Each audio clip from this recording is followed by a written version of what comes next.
So great to see everybody from all over the globe. I'm Tayana David. I'm the artistic director of Illuminate, and we're honored to have Mark Nepo with us. I've known Mark for maybe 8 years or so, Mark. We, Yes, maybe yes, 10. maybe 10 years. So I had the privilege and honor of producing some events for Mark in New York City when I was working for Deepak Chopra. And Mark brings such heart everywhere he goes, and he guides people into a depth that I have rarely experienced when I've been in rooms producing events. There's something that happens when Mark is our guide. And I know that we will all enter into that space together. Mark is, of course, a best-selling author of many, many, many books. One of his most known is the Book of Awakening, and I have to share something really funny with you all. I was on a walk this morning at the beach with a girlfriend, and she said, oh my gosh, Mark Nepo was in bed with us this morning, and he's in bed with us every day. And I said, what are you talking about? She said, my husband and I read the Book of Awakening every morning, and then we meditate. I thought that was so funny. And I said, I think Mark is in bed with a lot of people, particularly with the Book of Awakening, but with all of his books. This is his most recent book. It's You Don't Have to Do It Alone, The Power of Friendship. And this is what really inspired us to invite Mark here today. Illuminate, of course, is about community. And in these times, building resilience requires that we know each other. We know our neighbors, that we stay close. It's almost an act of resistance to know each other well. Mark, thank you so Uh, much for being with us. you're so welcome. Thank you, Tiana. It's so wonderful to be with you again and be a part of this. And thank you for being taking time to gather like this. And I think it is so important, to the power of friendship is, of course, eternal and archetypal. Um, and every generation loses sight of these connections. And we have to recover them. And this is part of our incarnation. And it's our turn. And it's our turn. So, what I always like to begin with is what I share are examples, not instructions. And let's move into this as with the time we have. And so let me start by just saying that, friends honestly have been the lifeblood of my life. I can't tell you how many times my friends have saved me and lifted me. And I've always wanted to write a book about friendship and spirit. Um, and I think I had to live long enough as a friend before I could truly enter it. And so I opened the book with a quote that I love from Ralph Waldo Emerson, who if I'm sure you've heard of, but if you haven't read him, I really encourage you to pick up anything. He's a tremendous vital heart in the world of friendship with everything. And he said, a friend may be reckoned the masterpiece of nature. And in our time together, we'll start to explore why this is true. And so I want to start also with the root, the original definition of the word friendship means place of high safety. That's incredible. And safety is where we get to be who we are, to maintain and sustain our connections, not just with ourselves and each other, but with life itself, with the earth itself, with nature. So we will be looking at the way of befriending. After a lifetime of trying to be a good friend, I really just became really curious and about, well, how does this work? I mean, we all have our experiences of what friendships that last a lifetime and friendships that don't. So what are some of the physics of friendship? And the truth is, this is one of the main paradoxes of life, but I think it's even more acute in our age or in the American mindset is, we have I think, a psychological condition where we think we can do it alone. Well, you don't have to be alive very long to realize no one can live your life for you, but no one can do it alone. No one can do it alone. And when we're hurting and we're at the end of what we know, yeah, then we need each other and we need people to help us. So, in my life in high school, I wasn't a loner, but I didn't really have any friends, in-depth friends, till I went to college. And then I began sharing and journeying and comparing notes on what it is to be alive. What is this all about? And I think all my books are some form of comparing notes on what it is to be here. And friends are often the ones that really last, are often like stars. We only see them in the dark. They're there all the time. They're there when things are going well, but like during the day, you don't see the stars, but they're there when things get dark or tough. And then people that are friends help us find our way. So I would offer that nothing is more durable or life-giving than friendship.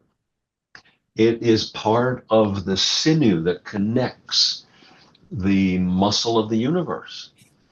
And how we unfold and mature around friendship has a lot to do with how full our life is. So and before I go further, I do want to make note that anything that I share in this hour that speaks to you, I invite you to be with it, to personalize it, because my hope is that anything we share will help you befriend yourself, deepen your friendships with others, and deepen your practice of befriending life. What that looks like is a very personal practice. So let's look at a little bit. What does it mean to be a friend? And again, I'm just offering some ways of looking at this. It may trigger other ways for you, but being a friend always involves giving and receiving. It really involves showing up. And it also involves a willingness to be changed by those we're in relationship with. In science, we know that a catalyst is an agent that changes the chemical makeup or the reactions that happen with other pieces of life, but the catalyst isn't changed. Well, no. In being a friend, we are changed. I am changed for feeling your pain or sharing your wonder or entering into the questions that no one can answer together. So a moment of true friendship is always a mystery. And the the ground that we know so well, our friendship with each other, this is really the practice ground for the way of befriending the rest of life. And I want to pause a moment on this notion of befriending because, you know, it's different than comprehending. I can comprehend nature. I can comprehend the time. I can comprehend the many ways that life comes and goes, comes together and falls apart. That's different than befriending. Befriending lives lower. If I befriend life, if I befriend you, it's different than understanding you. And so it involves and it requires more of us to show up. And what it calls on us is great, and the rewards are great. So yes, we have our friendship with ourself. We have our friendship with our soul, each other, with animals, the elements, with life itself. We have a friendship with questions and grace. And so under everything, being a friend requires listening with our heart. The mind is wonderful. It's a great tool, but I wouldn't give it the keys to the car. The heart opens us to this deep, full awakening back into life, which we sorely need today, because I think in the modern America, in the modern global situation, we have lost two things, dear, simple, profound things. One is our direct connection with life, and we need to recover it.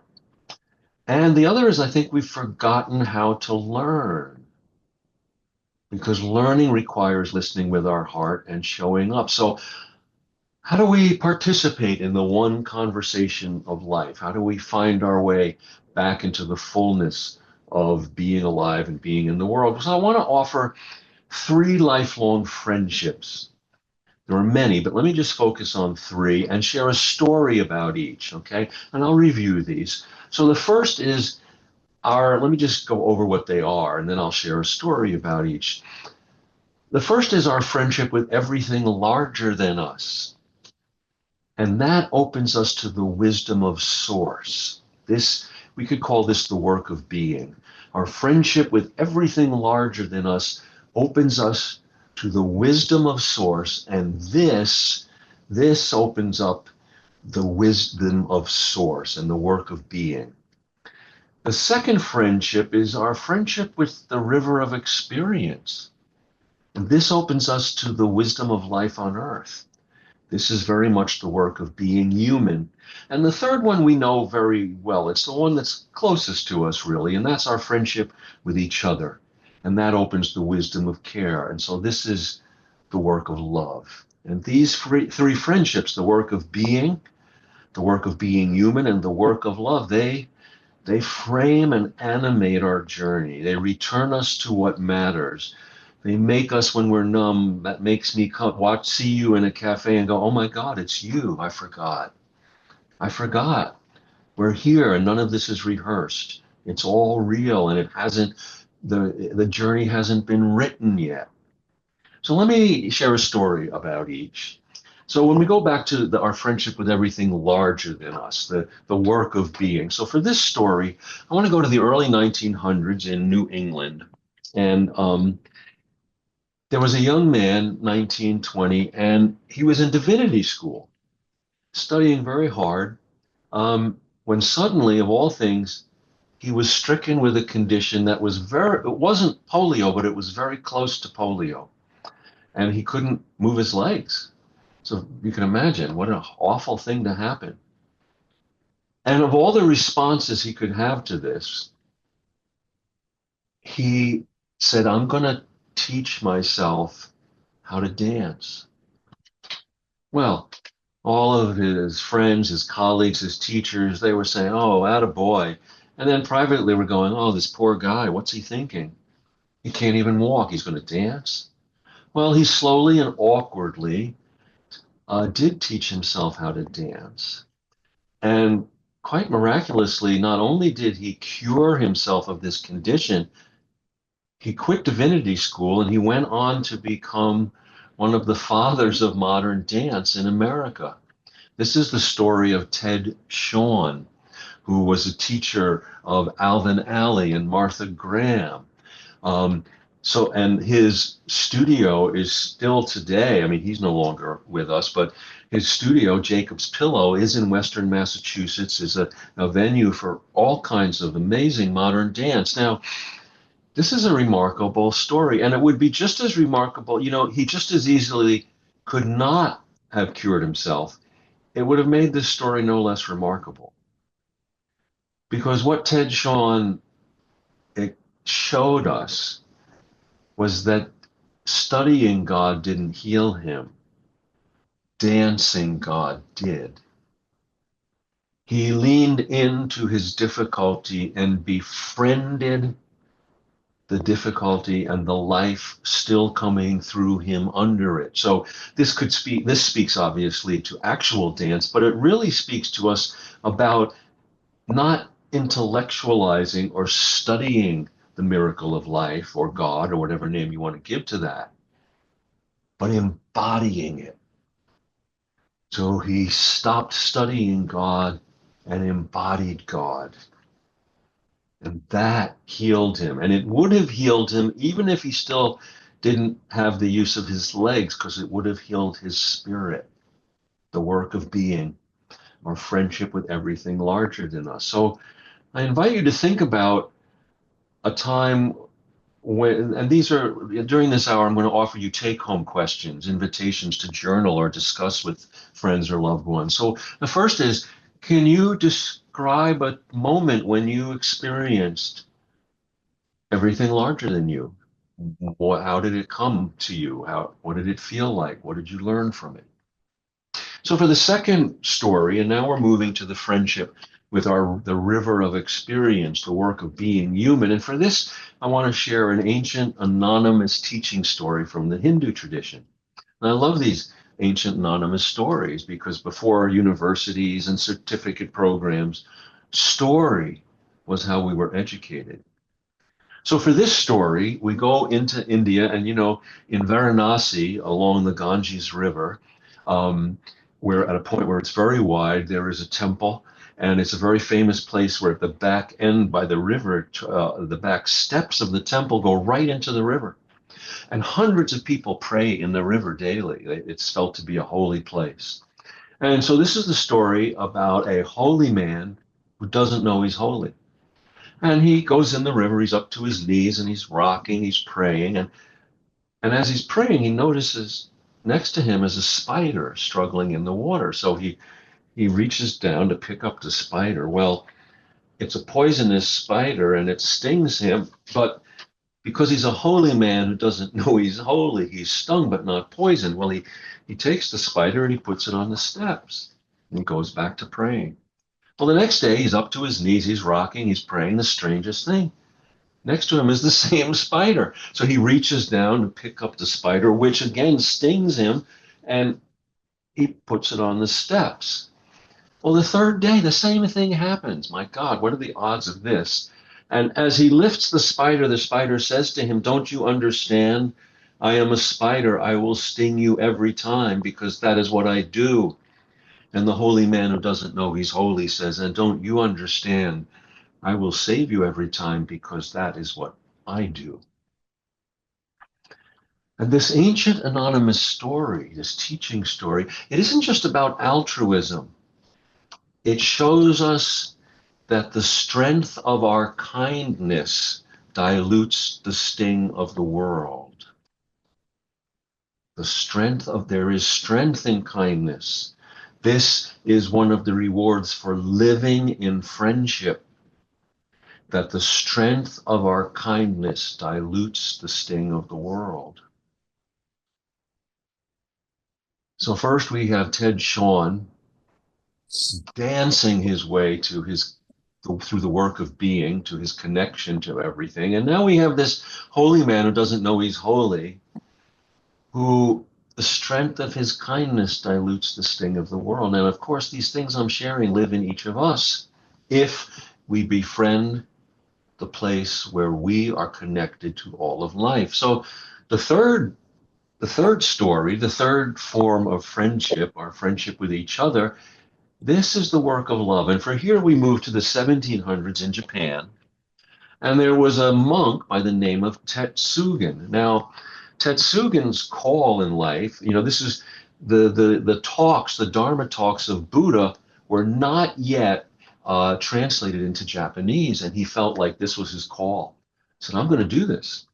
And he enlisted a painter, a woodblock carver and painter friend of his, and said, "Look, I'll try to translate these into Japanese, and you can illustrate this with beautiful woodblock prints, and we'll beg alms, and when we're enough time, we'll publish the Holy Talks of Buddha in Japanese." So they worked for years, and after 9 or 10 years, where Tetsugen grew up in northwest Japan, there was a flood like Katrina in New Orleans, like one of these horrible floods that we see in modern times.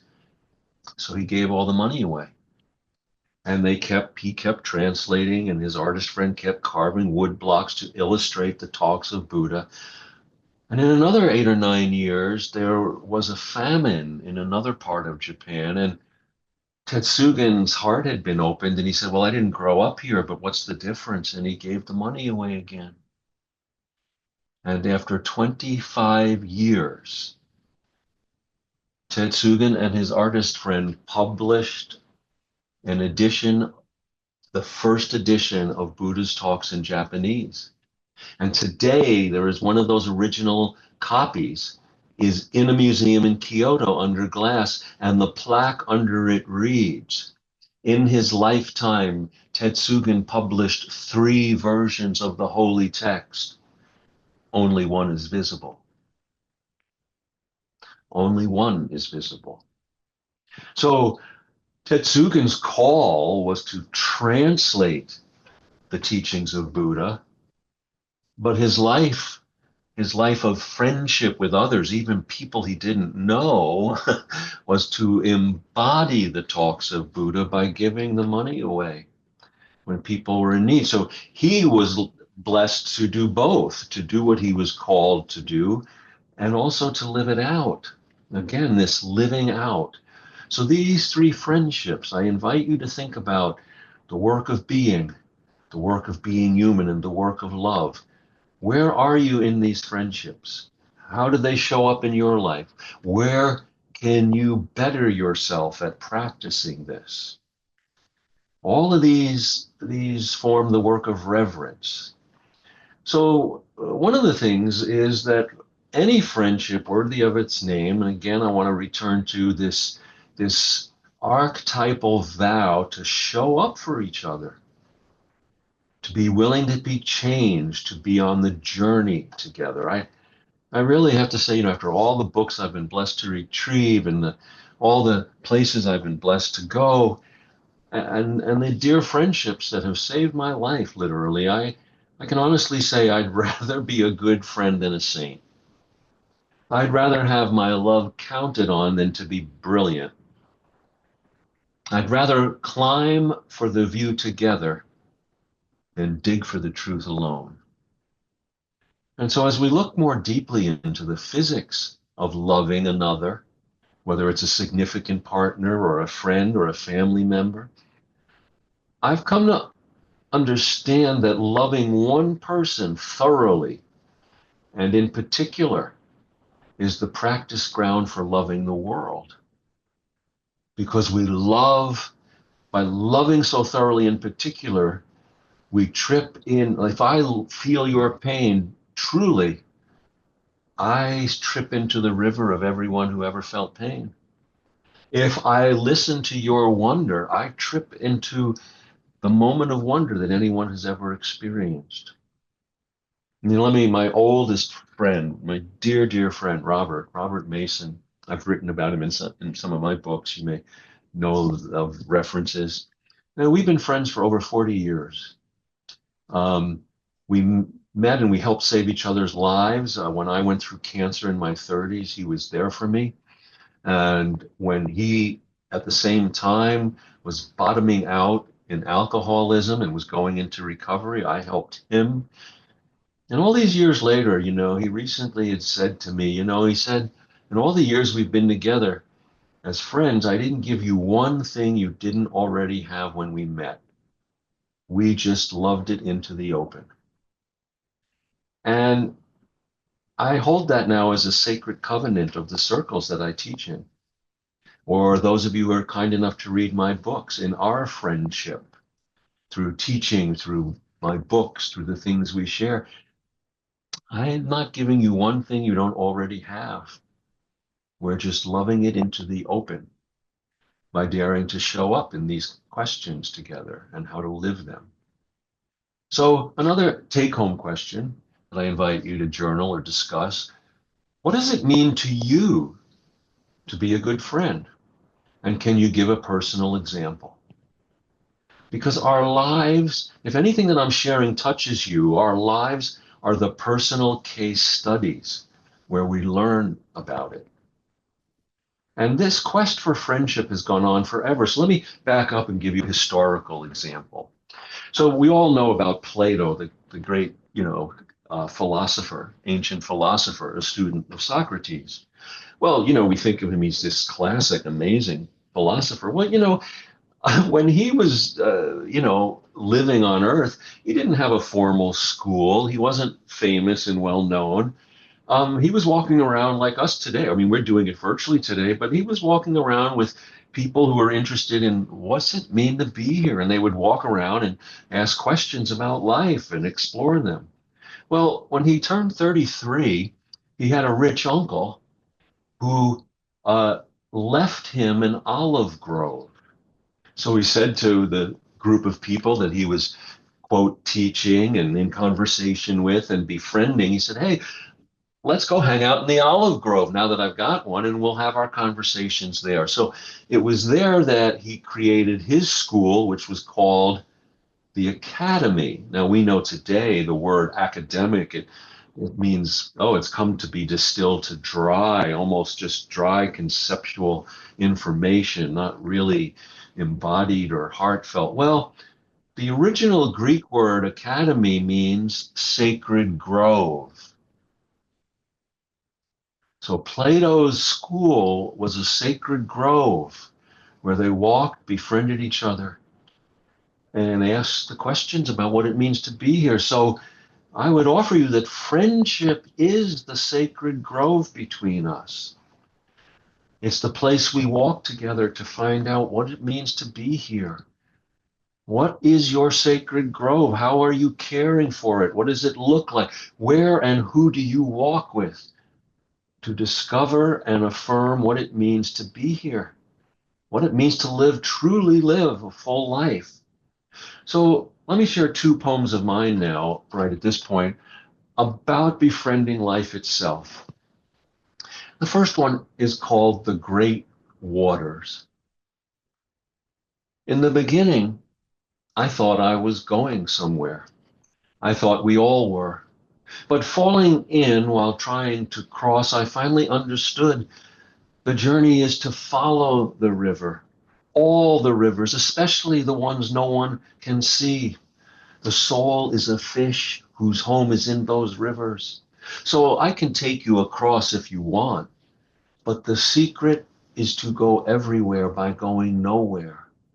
And I will be here when you fall in, which is not a failure, but an awakening.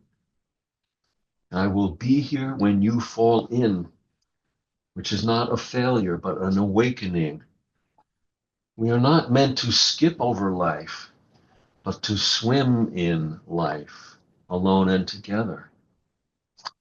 And the other question, the other poem which came years later, is a short poem. I'll read it twice. It's called Inside Everything. Keep trying to hide, and in time you become a wall. Keep trying to love, and in time you become love.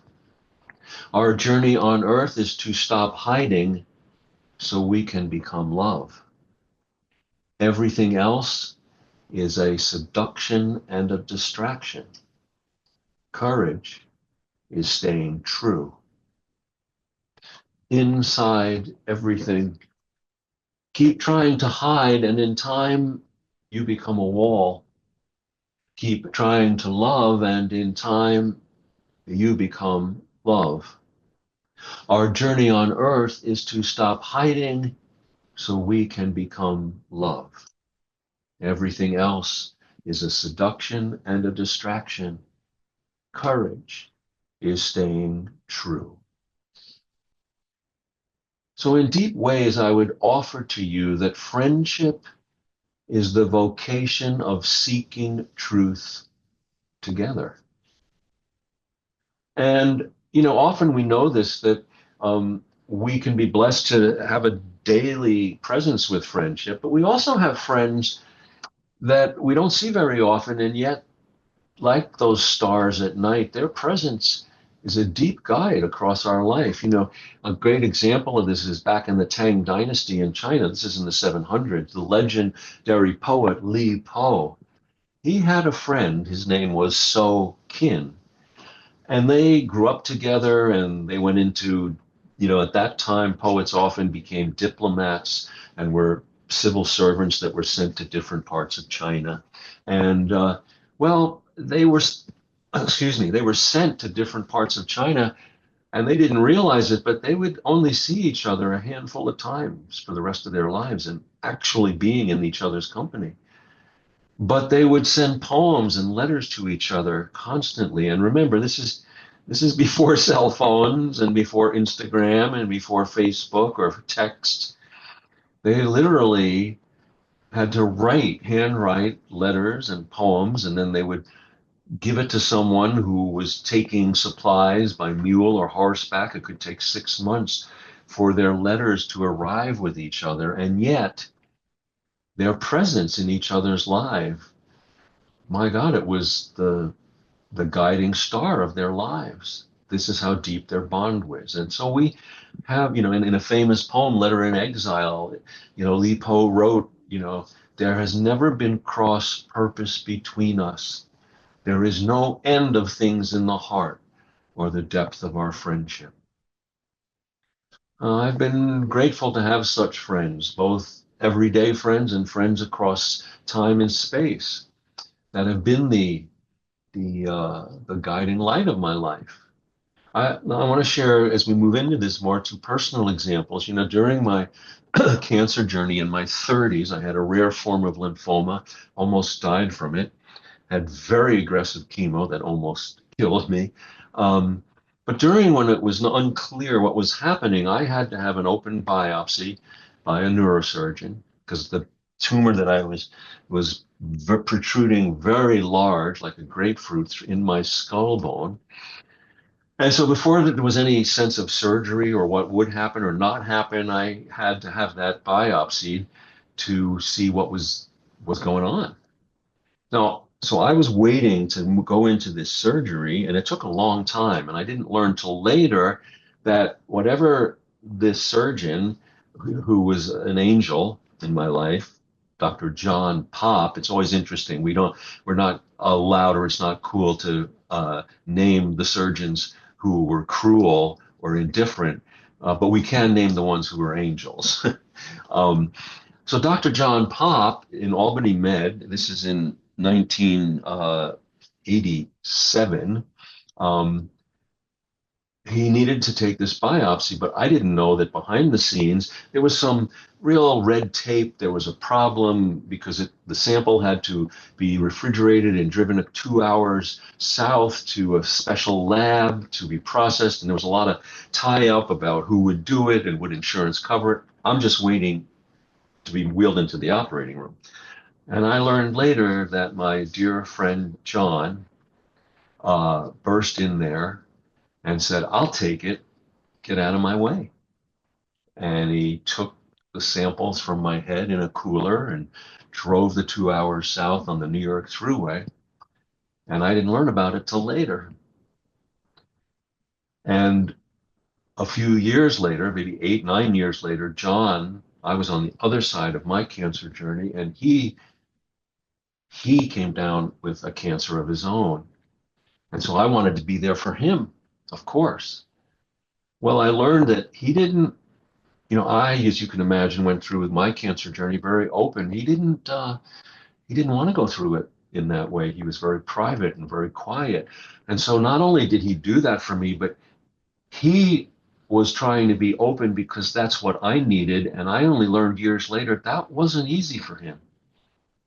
So I sat quietly by his bed. I needed to be there and follow his lead. Dear John, who is now gone.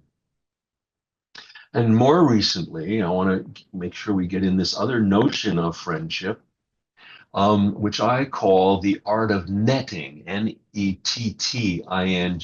taking the word net and turning it into a verb. So one of the other dear, dear friends who's still with me, who's now 80, Paul. Paul helped save my life back then. He sat with me after I had a rib removed in my back. I had a tube coming out of my lung to drain blood to make sure it didn't go into my lung after the surgery. He was sitting reading a magazine, and all of a sudden, the doctor came in and said, "We're going to pull the tube out." Well, that was kind of frightening. And Paul, without a word, threw the magazine aside and gripped my arm, and I held on to him as they pulled the tube out.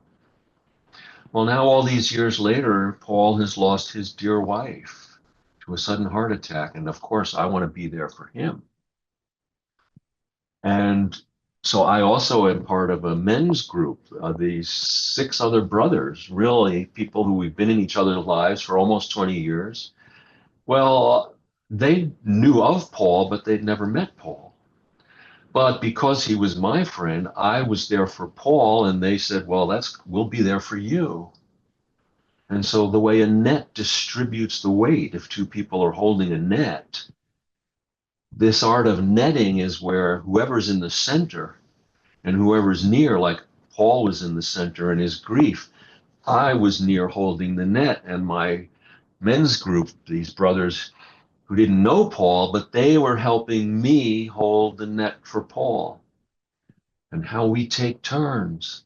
Tomorrow I could be in the center and someone will be holding the net for me, and someone who doesn't even know me will be holding the net for them. And this is how we distribute the suffering, how we share in the wonder, how we share in the pain. So there are so many more things here. I have much more to share than I have time for.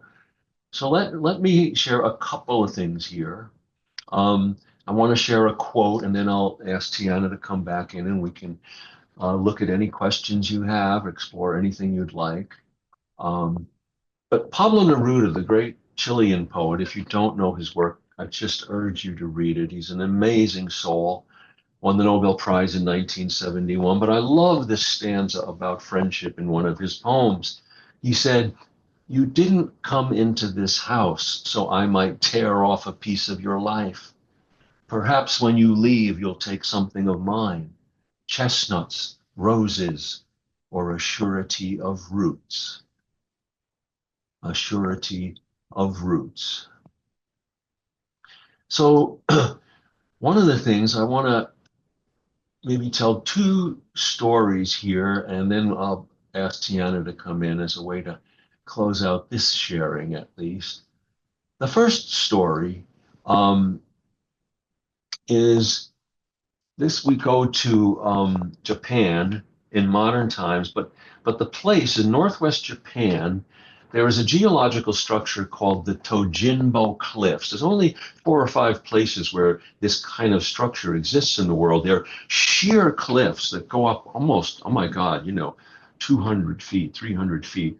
And they're just straight, flat, topped off at the top. And the Tojinbo Cliffs in northwest Japan have become a place where people have gone through the last several hundred years to commit suicide. So, of course, I was interested in why is it called Tojinbo? Well, it turns out that Middle Ages, there was a monk, a Buddhist monk, who fell in love with a princess. She gave him one kiss and then married someone else. And he was so heartbroken that he couldn't recover, and he was the first person to jump from the cliff. So it's known as the Tojinbo Cliffs. Well, in modern times, there's a retired detective by the name of Yukio Shigi, and he decided to retire, and he lives in a small hut on the cliffs filled with a wood stove, and he has 2 cups of tea warming.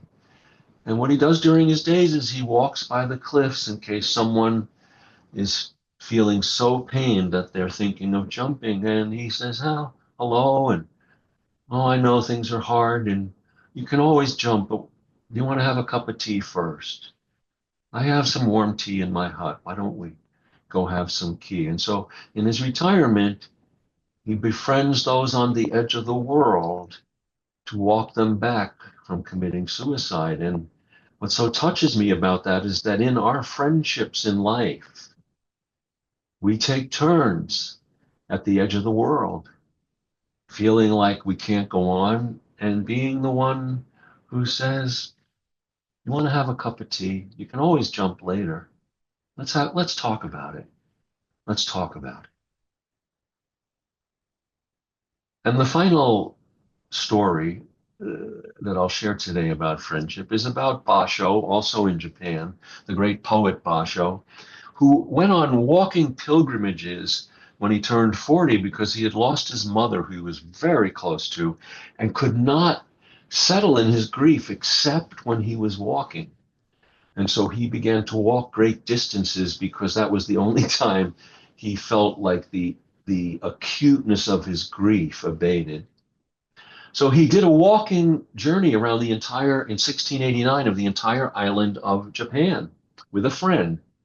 And in the first part of it, they weren't sure of their way. They talked to a farmer. The farmer started to explain how to get to the next town, but then he said, you know what? My horse knows the way. Take my horse. He'll show you. When you get to the town, turn him around, hit him on the rump, he'll come home to me. So Basho and his friend did this, but when they got to the town, before he sent the horse back to the farmer, he tied a gift to the empty saddle and sent him on his way. And so I invite you, in however friendship shows up for you, this is our turn to befriend everything larger than us, to befriend life itself, to let the strength of our kindness dilute the sting of the world, to take turns befriending and talking each other back from the edge of the world, and always, always tie a gift to the empty saddle. So let me pause here and invite Tiana to come back on where we can have a conversation, and I can speak to some of your questions.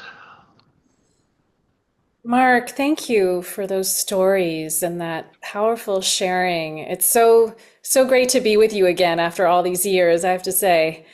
Oh, thank you. You know, something that really struck me was near the beginning, you were talking about the quality of change within a friendship, that being in relationship with anyone means that change is possible, that you ought to be affected by them and vice versa. And in that is a mystery. The script is not yet written.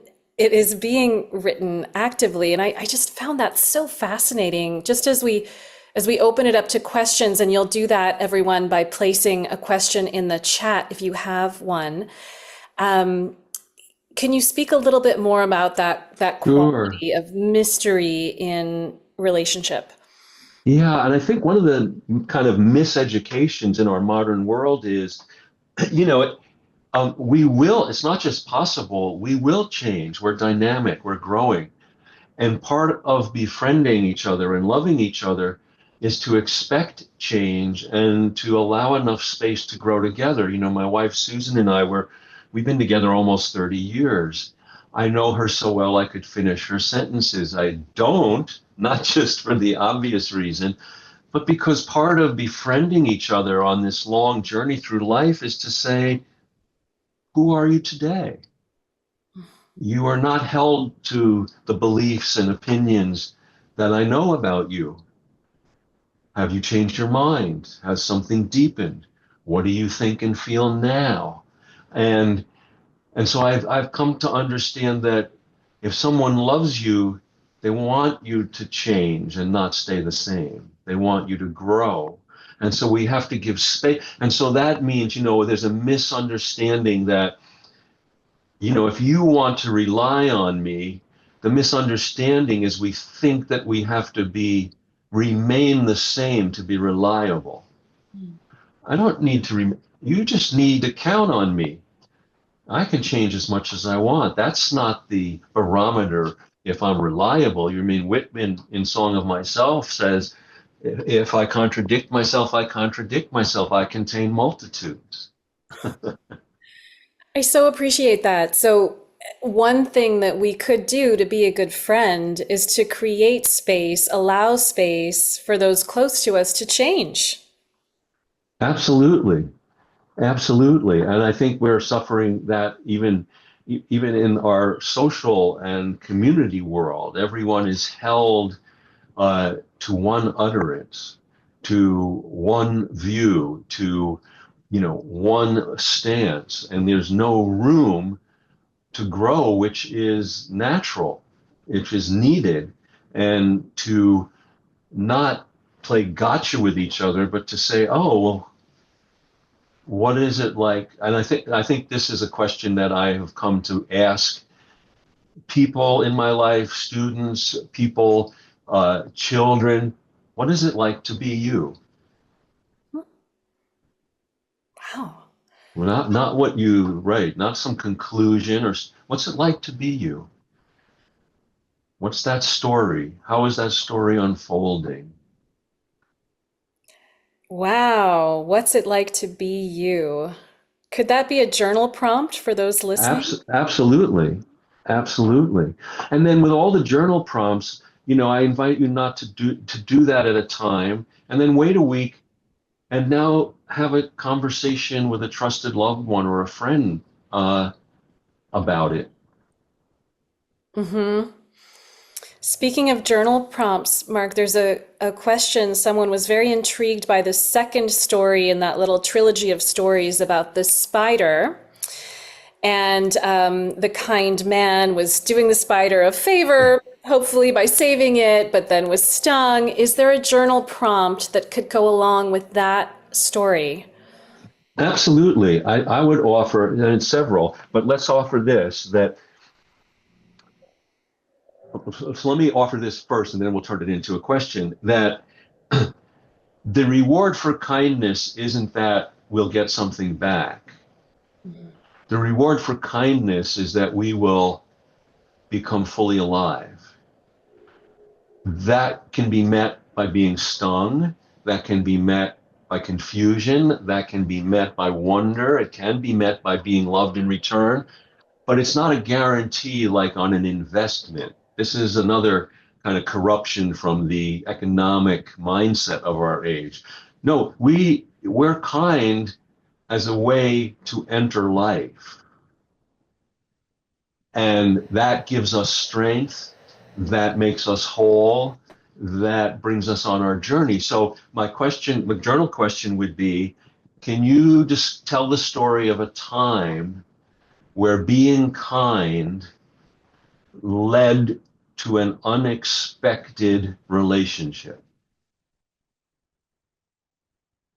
Where being kind led to an unexpected relationship. And this brings up, one of a short poem, and as you know from being with me before, the poems that come to me, the books that come to me, I don't know where they're going. They become my teachers if I'm authentic enough to befriend them.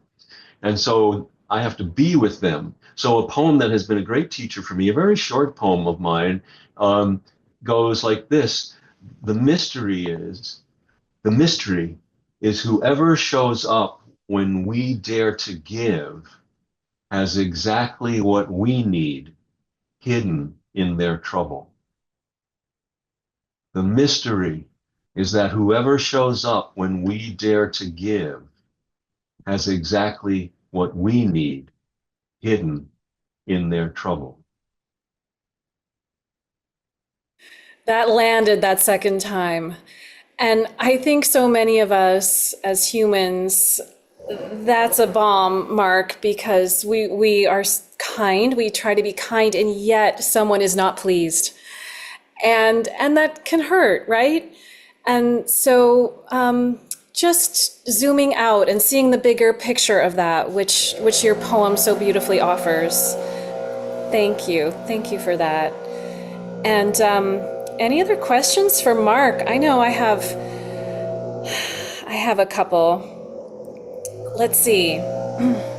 Mark, we talk about nurturing friendships. Like it's really important to nurture friendships. What are some ways that we can nurture a friendship? Well, I think that, there are a couple of, and these sound simple, but they're ancient and they're archetypal and they really require us to show up. And the first one is to be present and stay current. What do I mean by that? Well, that means you come to me, you're going through something, we sit down, and even meaning well, I'm ready to problem solve and offer something when I really just need to listen and be present, to receive you. And even doing that, I can be listening and you're sharing, all of a sudden you're sharing what you came to share. And at that moment, for some reason, I remember I forgot to pay the phone bill. And I miss what you're sharing. Well, staying current And being a friend means I don't pretend to have heard it. That means I say, wait a minute, I got distracted and I know this is important. Can we back up? I don't want to miss it. So staying current and authentic and present. And that leads to holding and listening. And I have a chapter in the book that focuses on what I call the endless vows. There are four, and these are not just mine. I'm really affirming, all the traditions speak about these in different ways, name them, but they are thank you, help, I'm sorry, and I love you. Anytime that we ask for help and give it, say thank you, say I love you in any way that we can, and especially saying I'm sorry makes all repair possible. And it admits our humanness. And unless we do that, then no real friendship. Remember, friendship, we go back to place of high safety. I've had friends that are the epitome of high safety. There is nothing I could be or do or make a mistake that if I admit it, I won't be, I'll be received. And yet I've had other friends who for some reason, it hasn't felt safe, even though they're sharing, it hasn't felt safe to bring something true to the relationship. And so this leads to a question, kind of an inventory question about our friendship with each other and our friendship with life. And that is when things seem confusing or difficult or in conflict, or I always return to this question, is what's before me life-giving or life-draining? Is what's before me heartening or disheartening? So if it's heartening and life-giving, then even if it's difficult, I'm in. I may not understand what I need to do, or it's not clear, or I'm confused, but I'm in. But if it's life-draining or disheartening, what am I doing there? That means it's not a place of high safety. Mm-hmm. That means it's not a place where friendship can grow. And then I have to befriend myself and give myself high safety. And that's a feeling, isn't it, Mark? That's a somatic knowing. Yes, we have to trust. This is where there's this wonderful, messy, noble ground of friendship inevitably brings us to a friendship always between ourselves and others. How am I there for you, but I don't give myself away? How do I protect myself but not wall myself off? And I think the mature ground of compassion for all of us is what is the art of porous boundaries? How do I not become your suffering because I love you, but not put a wall up and go the other way? Yeah. How do I stay who I am? Quick example, I have a friend in my life who suffers depression and anxiety. Well, I have my stuff, but that's not my stuff. So I'm committed to being there for this person, but I have to make sure that when I leave, I reestablish my direct connection with life, whether it's putting my face in the sun or walking our dog, something that reestablishes, okay, I can be there for this person, but I am not anxious and depressed because I do myself no good if I over-identify and I have less to give the next time I go back.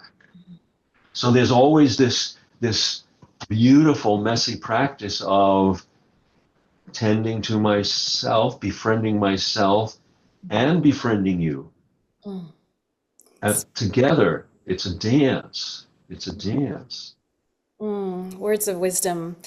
On that note, when we do have people in our lives who are struggling with depression, anxiety, or even more severe mental illness, Somebody's asking, how can I be a friend to someone who's struggling and hear him without telling him what to do? Well, I think that's a great question, and it opens up our seat of humility because the truth is, everyone who suffers has a wisdom the rest of us need, and each of us suffer. So we each take turns having access to that wisdom. And we can't, even though our heart, even though I want to tell you what to do because I don't want you to suffer, compassion literally means being with. And I have to invite you to surface your own wisdom about what you're going through. I have to be with, and that I can't, unless asked, I can compare notes of what it was like for me. Let's say we both have experienced heartbreak. Well, no, I can't presume that what I went through is what you need. I can share what it was like for me, but then I need to say, what's it like for you? What has been broken in you? What is still whole in you? What can you turn to? Where is the wisdom from your suffering that you can give to the rest of us? And this opens up a question that we don't often ask the elders in our community. What do you see after all the years of being here that the rest of us don't see? What do you know that the rest of us need to know? What can you share? Because sharing that will help be medicine for them. You know, Mark, something I've sensed throughout your talk today, just as we come to a close, is a sense of curiosity. That I feel you are inspiring us to always ask and to not presume. And I so thank you for that. Oh, you're welcome. You're welcome. It's a joy to be a part of this. Thank you again, Tiana. And thank you to everyone who's been here. Let me share as we're coming to a close. So often people ask, so my next book is coming out in July. It is called The Fifth Season, Creativity in the Second Half of Life. And then I also want to share that one of the things I really, really enjoy offering, I've been doing it for the last 10 or 15 years, is year-long journeys. That is, where a small group of like 16 people come together and we go through 4 weekends over a year. So we journey through a life together, a year of life together. And that's just about going public for next year's. And if you go to my website, it'll either be there, or if it's not yet there, you can write to Brooke Warner to be on the waiting list and be sent the link once it's open. And Mark, is that marknepo.com? Yes, marknepo.com. Thank you. Well, that sounds incredible. So in every season of the year, there's an intensive weekend with you, and this is a small cohort. Yes, I'm only 16 people. Yeah. Wow, you're so good with small groups, Mark. I know when we worked together back in New York, just the intimacy that you're able to create a container for is so beautiful. Oh, thank you. Speaking of, I know that there's like a cruise in your future. Oh, yes, yes, thank you. So in the end of coming up in 2 or 3 weeks, and if you go to my website there, in Belgium, I'm going to be hosting a week of going along the rivers of Belgium on a small cruise barge. There's only room for 18 people, 18 cabins, and we'll have a week of time like this together. And I think there are a couple of cabins left. So that if you go to my website, if that speaks to you, that will be a special journey. Oh, how fun, how fun. Well, Mark, thank you so much. And again, Mark's most recent book, You Don't Have to Do It Alone, The Power of Friendship, completely ties into what we talked about today. And now I'm just going to invite everybody to turn on your video if you'd like. And we'll just keep our sound off, but we'll turn on our video and we can just sort of like wave goodbye and Mark can see all your shining faces. Oh, thank you. That's So lovely. go ahead if you'd like, turn your video on.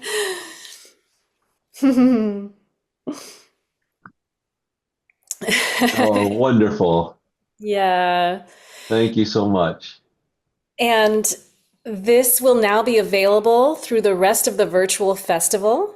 So through the end of Sunday, please tell your friends they can still buy a virtual festival pass. Thank Peace. you.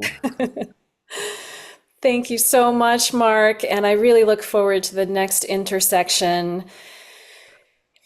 Such a Well, pleasure. thank you, Tiana. Thank you. Much love. You take care. Much Bye, love. everyone. Bye.